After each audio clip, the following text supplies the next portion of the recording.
kapgang, ikke løb.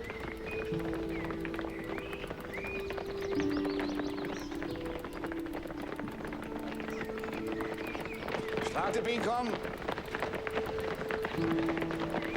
Godt, dreng. Hold kadencen. Godt, koncentrer dig, Martin. Stræk benet ud. Fint, dreng. Hold takten. Hold kadencen. Kan vi ikke gøre det, vi gjorde? Bare lidt mere.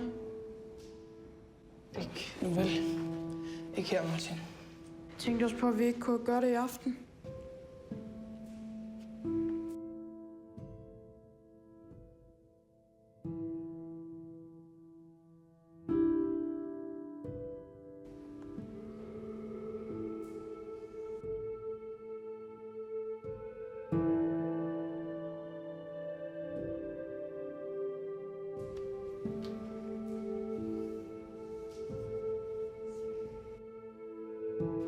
Skulle du ikke hellere til at koncentrere dig om Christine Hjort?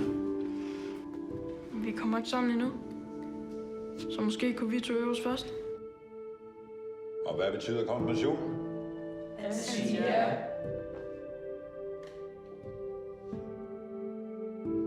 Og hvad siger vi ja til? Hold 1. Til Gud. Og hvad siger vi nej til? Hold 2. Til djævlen. Og hvordan gør vi så det? Hold 1 og hold 2. Med trosbekendelsen. For med trosbekendelsen, der slår vi 4 fluer med et smæk. Vi siger nej til djævlen, vi bekræfter vores tro på Gud, og vi følger de 10 bud og det dobbelte kærlighedsbud. Nej, du så bare sig til hende, du vandt i kapgang. Så kommer jeg lige pludselig sammen. Det virker.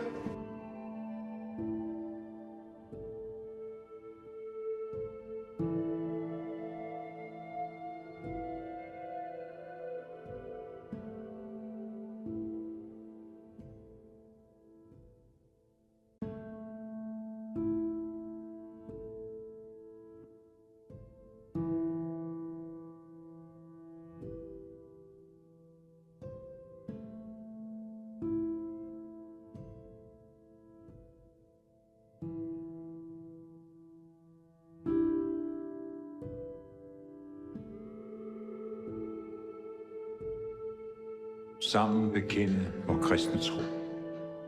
Vi forsager djævlen og alle hans gerninger og alt hans væsen. Vi tror på Gud Fader, den almægtige, himlens og jordens skaber.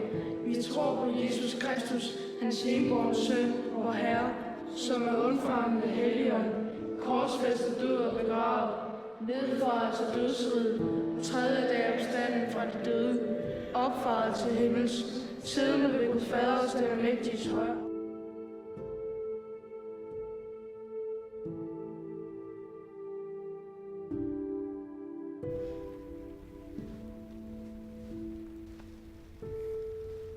Jeg er alene hjem.